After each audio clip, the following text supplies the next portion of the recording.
hello everyone आशा करो तुम्हारा ভালে আছে আজি আমি অনুশীলনী R2 পৰৱৰ্তী প্ৰশ্নকেইটা ডিসকাস কৰিব লৈছো পৰৱৰ্তী প্ৰশ্ন কোৱেশ্চন নম্বৰ 3 কি আছে চোৱা তলৰ প্ৰতিটো সংখ্যাৰ ঘনৰ একক স্থানৰ অংক কি হ'ব 1 2 কি দি আছে চোৱা 14 তেতিয়া আমি ঘন কৰি কিউব কৰাৰ পিছত আমি একক স্থানত কি পাম ইউনিট প্লেছত কি পাম চোৱা আমি ফাৰ্স্ট গোটেইখিনি ঘন কৰাৰ কোনো প্ৰয়োজন নাই আমি কি কৰিম লাষ্টৰ যোনটো আমাক দিয়া আছে সেই নাম্বাৰটোৰ একক স্থানৰ নাম্বাৰটো আমি কিউব কৰি চাম একক স্থানৰ সংখ্যা কি আছে চোৱা একক স্থানৰ অংকটো কিমান আছে অংকটো আছে 4 যদি আমি কি কৰো ইয়াক 4 কিউব কৰো 4ক ঘন কৰি কি পাম ওইলে কিমান পাম চোৱা 4 কিউব হলে কিমান হ'ব 64 তেতিয়া আমি ইয়াটো কি পালো একক স্থানত 4 পালো তেতিয়া হলে 14 ৰ ঘনৰ একক স্থানৰ অংক কিমান হ'ব 4 ওকে একদম সিম্পল আমি কি কৰিম যেটো নাম্বাৰ দিয়া আছে তাৰ একক স্থানৰ অংকটো চাম তাক কিউব কৰিম কিউব কৰাৰ পিছত যোনটো আমি কি পাম একক স্থানৰ অংক পাম হেতু হৈছে সেই সংখ্যাটোৰ মানে 14 ৰ একক স্থানৰ অংক কোৱেশ্চন নম্বৰ 3 টুত কি কৈছে চোৱা 18 তেতিয়া আমি কি কৰিম 8 টো চাম তো একক স্থানৰ অংকটো কিমান আছে 8 আছে তো 8ক ঘন কৰিলে কিমান পাম ঘন কৰিলে পাম 8 কিউব তো 8 কিউব মানে কিমান আছিল 8 কিউব মানে 512 তেতিয়া ইয়াত একক স্থানত কি পালো 2 পালো তেতিয়া হলে আমি কি কম যেহেতু 8 কিউব কৰি একক স্থানৰ অংক কিমান পালো 2 পোৱা গল গতিকে কি হ'ব 18 কিউবৰ কি পাম একক স্থানৰ অংক 2 পাম ওকে এইখিনি তুমি তোমালোকৰ নিজৰ ভাষাত লিখি দিব পাৰা কোৱেশ্চন নম্বৰ 3 ঠিক কি আছে চোৱা 13 তো একক স্থানত একে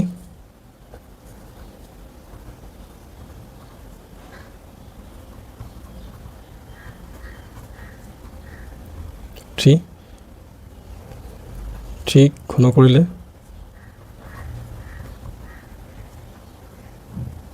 3 কিউব মানে 27 তো যেহেতু 3 কিউব কৰি একক স্থানৰ অংক 7 পোৱা গল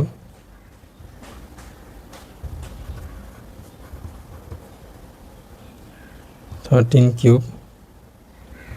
গৰু একক স্থানৰ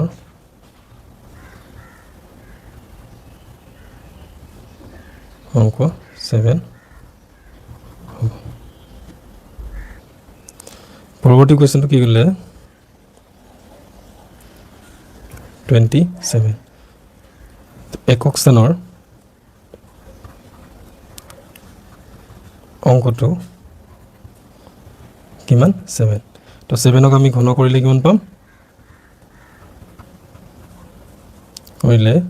that means 7 কিউব 343 যেহেতু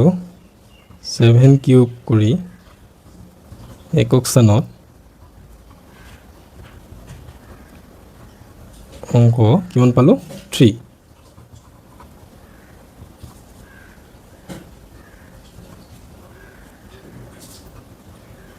তো গতিকে কিমান হ'ব 27 কিউবৰো ইও একক স্থানৰ অংক কিমান পাম 3 পোৱা যাব ঠিক আছে তো এইখিনি আছিলে কুৱেশ্যন নম্বৰ 3 আশা কৰোঁ তোমালোকে বুজি পাইছা মানে কি তোমালোকে কি কৰিবা যোনটো আমাক দিয়া আছে সেই সংখ্যাটোৰ একক স্থানটো চাবা যে কি আছে 3 আছে তো আমি কি কৰিম তাক 3 কিউব কৰিম তো 3 কিউব কৰাৰ লগে লগে কিমান পাম 27 পাম তো 27 যোনটো আছে তাৰ আকৌ কি আছে চোৱা একক স্থানত কিমান আছে 7 আছে তেতিয়াহ'লে আমি ক'ব পাৰিম যে 13 কিউব কৰাৰ পিছতো তাৰ একক স্থানত কিমান হ'ব 7 পোৱা যাব ওকে পৰৱৰ্তী প্ৰশ্ন কি আছে চোৱা কুৱেশ্যন নম্বৰ 4 কি ক'লে তলৰ সংখ্যাবোৰ পূৰ্ণঘন হ'বলৈ আটাইতকৈ সৰু কি সংখ্যাৰে পূৰণ কৰিব লাগিব সুধিছে ওকে তো তেতিয়া আমি কি কৰিম মৌলিক উৎপাদকীকৰণ পদ্ধতি আমি কৰি চাম আৰু যদি কি হয় সাপোজ 2 কিউব ওলায় তেতিয়াহ'লে কি হ'ব 8 পাম তেতিয়াহ'লে কি বুলি ক'ম পূৰ্ণঘন বুলি ক'ম ওকে যদি 2 স্কোৱাৰহে থাকে ইয়াৰ যদি ঘাত কি হয় 2 হয় বাট 3 তকৈ কম থাকে তেতিয়াহ'লে ই পূৰ্ণঘন হ'ব জানো নহ'ব তো এইটো আমি চেক কৰি চাম যদি কিউব হয় ঘাতটো যদি 3 হয় তেতিয়াহ'লে আমি কি ক'ব পাৰিম বা মাল্টিপলছ অফ 3 হয় তেতিয়াহ'লে আমি ক'ব পাৰিম যে ই কি হয় পূৰ্ণঘন হ'ব আৰু যোনটো কমি থাকিব সেইটো আমি কি কৰিব লাগিব পূৰণ কৰিব লাগিব তো 1 টো কি ক'লে চোৱা 5 3 2 4 এটা কৰা উৎপাদকীকৰণ পদ্ধতিৰে কৰা 2 4 2 দি কৰা 2 6 6 2 2 দি কৰা আকৌ 1 3 3 1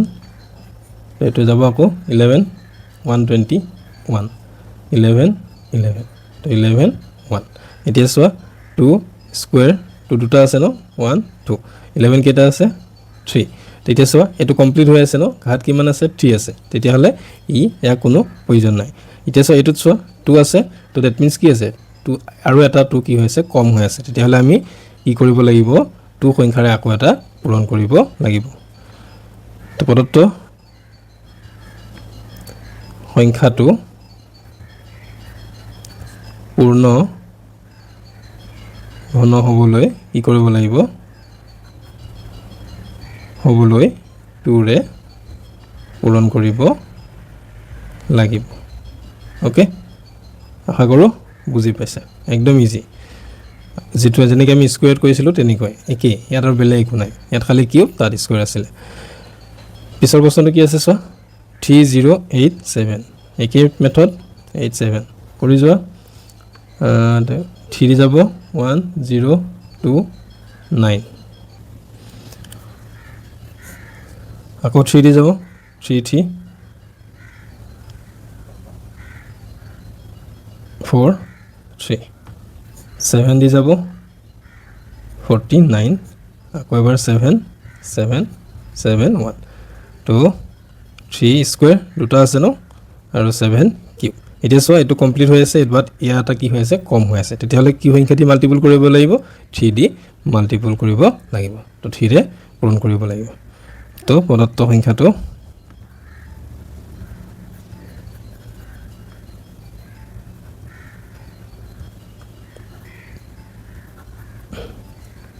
ৰে পূৰণ কৰিব লাগিব তো বুজি পাইছা একদম ইজি কুৱেশ্যন নম্বৰ 3 কি ক'লে চোৱা 3125 কৰি যোৱা 3125 5 এডি কৰা 625 5 এডি কৰা 125 5 এডি কৰা 25 5 5 5 1 চোৱা 1 2 3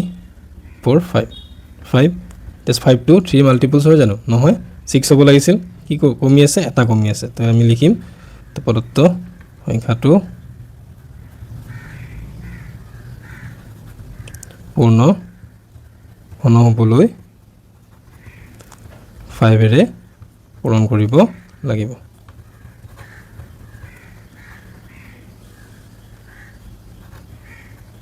ওকে নেক্সট 4 648 648 কৰা এটো ইভেন নাম্বাৰ 2 দি যাব 3 2 4 2 1 6 2 3 5 4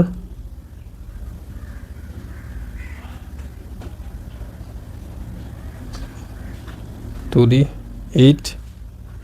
1 3 2 7 3 9 3 3 2 কিউব আৰু 3 4 তেটো 4 কিমান কম আছে চোৱা 2 তেতিয়াহ'লে আমি কি কৰিব লাগিব প্ৰদত্ত সংখ্যাটো পূৰ্ণঘন হ'বলৈ 3 কেইটা থাকিব লাগিব দুটা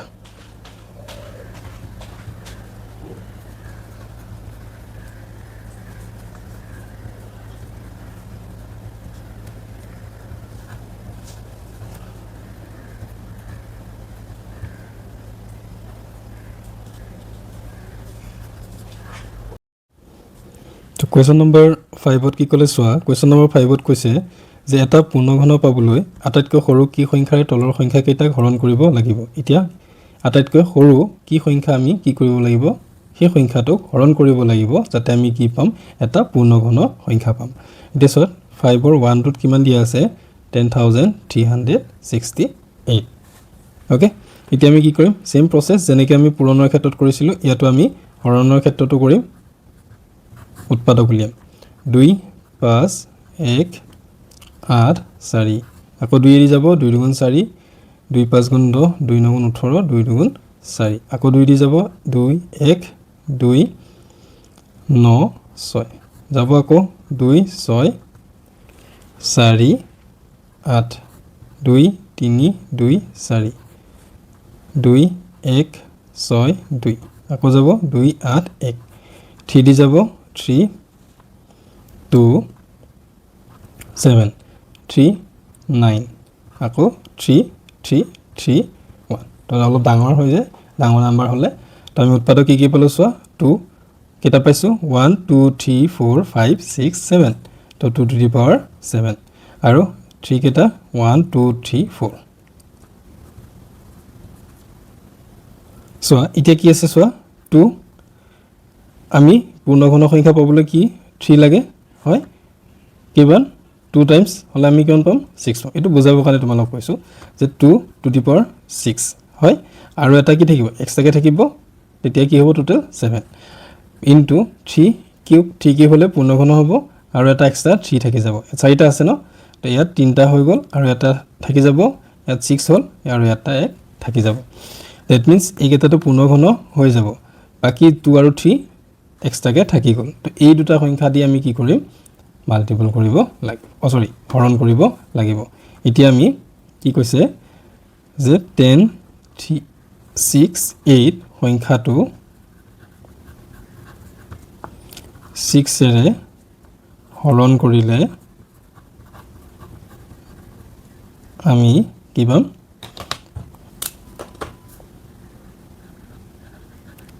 আমি পূৰ্ণ ঘন সংখ্যা পাম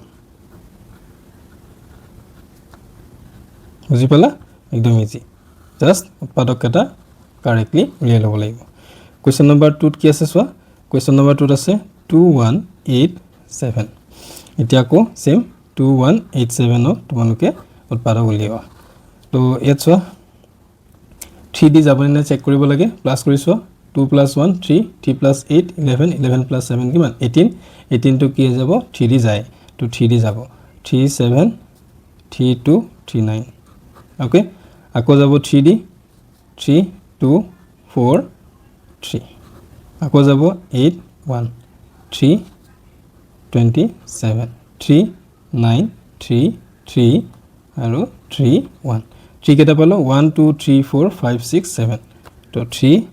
to the power 7 এতিয়া চোৱা এই ঘাত যোনটো আছে 6 তকৈ কিমান বেছি 1 বেছি হয়নে হয় তেতিয়া হলে আমি এটো কি লিখিব পাৰিম 3 6 into 3 এক্সট্ৰা কে আহিব তেতিয়া এই যোনটো এক্সট্ৰা থাকিব এটো আমি কি কৰিব পাৰিম হৰণ কৰিলে তেতিয়া 2187 কি হৈ যাব এটা পূৰ্ণঘন সংখ্যা পাম এতিয়া 2187 সংখ্যাটো পূৰ্ণঘন হবলে ল্যাঙ্গুৱেজটো তোমালোকে নিজৰ ল্যাঙ্গুৱেজ ইউজ কৰিব পাৰা বুজি পালে হল হবলে 3 ৰে কি কৰিব লাগিব হৰণ কৰিব লাগিব একে হলে পূৰণ আৰু হৰণ একে জাস্ট তাত আমি কি কৰিব লাগিব পূৰণ কৰিব লাগিব আৰু ইয়াত কি হ'ব হৰণ কৰিব লাগিব হৰণটো কি আমাৰ যোনটো এক্সট্ৰা ওলাব সেইটো দি আমি কি কৰিম হৰণ কৰিব লাগিব আৰু যদি পূৰণৰ ক্ষেত্ৰত হয় এটো কেটা আছে 7 আছে আৰু দুটা কি লাগিব এক্সট্ৰা 3 লাগিব তেতিয়াহলে আমি সেই 3 যোনটো এক্সট্ৰা দুটা লাগিব সেইটো আমি কি কৰিম পূৰণ কৰিম আৰু ইয়াত কি হৈছে যেটো তোমাৰ এক্সট্ৰা ওলাইছে সেইটো আমি হৰণ কৰিম বাকি উৎপাদক কৰা পদ্ধতি একে এতিয়া চোৱা পিছৰ প্ৰশ্নটোত কি ক'লে 5000 আছে okay তো 5000 উলিব 2 2500 2 কিমান যাব 1 2 5 0 আকৌ যাব 6 2 5 5 এদি যাব 5 1 2 5 5 এদি যাব 5 5 আৰু 5 1 এতিয়া আমি চোৱা 2 কেটা পালো কিউব আৰু 5 কেটা পাইছো টু দি পাৱাৰ 4 তো এক্সট্ৰা 4 3 লগত এক্সট্ৰা কেটা লাগিল এটা লাগিল 5 তো এখানে আমি কি হ'ব চোৱা 5000 সংখ্যাটো পূৰ্ণঘন হ'বলৈ 5 এৰে হৰণ কৰিব লাগিব তো বুজি পালা একদম ইজি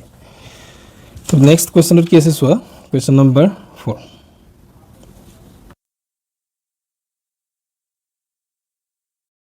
আশা কৰিছো তোমালোকে আজিৰ ভিডিওটো ভাল পালা ভিডিওটোৰ পৰা যদি উপকৃত হৈছা তেন্তে ভিডিওটো শেয়াৰ কৰিবা আৰু চেনেলটো সাবস্ক্ৰাইব কৰিব নাপাহৰিবা লগতে বেল আইকনটো দবাই থবা যাতে নেক্সট ভিডিওবোৰ ৰেগুলাৰলি পাই থকা ধন্যবাদ